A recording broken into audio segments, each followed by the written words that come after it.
बिस्मिल्लाहिर्रहमानिर्रहीम। अस्सलाम वालेकुम डियर व्यूवर्स। आज के इस लेक्चर में हम एक इम्पोर्टेंट टर्म के बारे में बात करेंगे। यूजुअली हम यूज़ करते हैं जब हम क्लाइमेट चेंज की बात करते हैं, तो उस वक्त हम इस टर्म को यूज़ करते हैं। इसको क्लाइमेट ओवरशूट कहा जाता है। तो ये टर्म क्या है, इसके हवाले से हम डिटेल में बात करेंगे।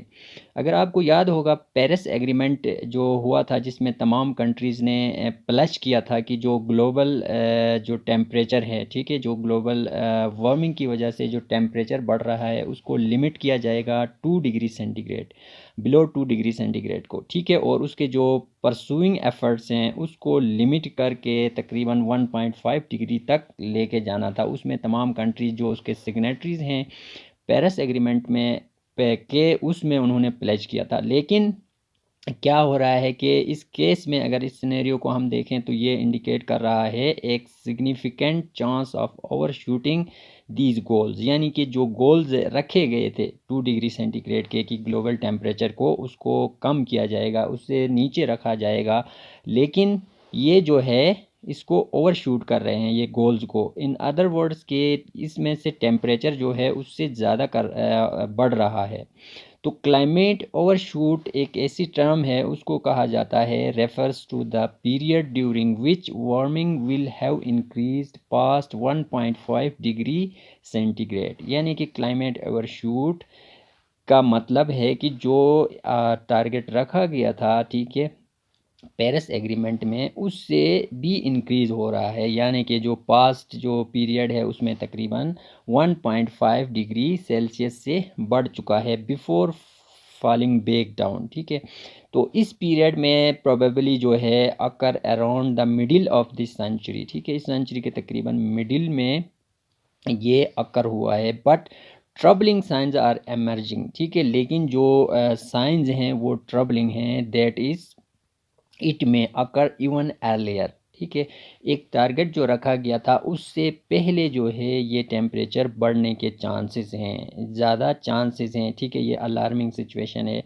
तो इसको कहा जाता है, अगर अर्लियर जो है इंक्रीज़ हो जाएगा टेम्परेचर, उसको फिर ओवरशूट कहते हैं, ठीक है।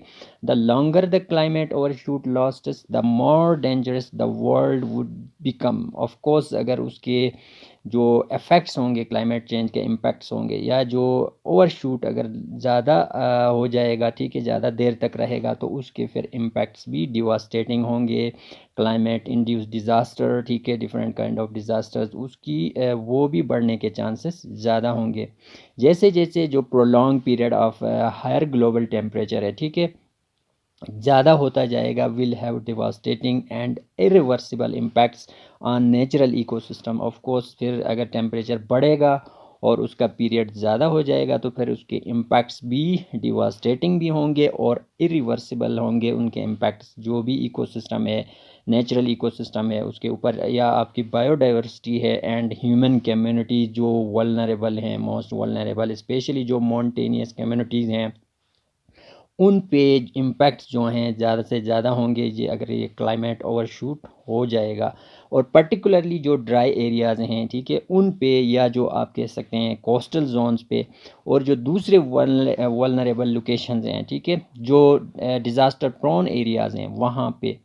तो इस जो ये डिसीजन है, इसका डीप जो मेकिंग डीप एमिशंस हैं उसको कट करने के लिए इस डेकेड में हमें क्या करना होगा, बहुत ही इम्पोर्टेंट है, ठीक है, टू लिमिटिंग द ड्यूरेशन। इस जो ड्यूरेशन है उसको कम से कम करने के लिए जो क्लाइमेट ओवरशूट की और जो इम्पैक्ट्स हैं क्लाइमेट ओवरशूट की वजह से, उसको मिनिमाइज़ करने की ज़रूरत है। This is all about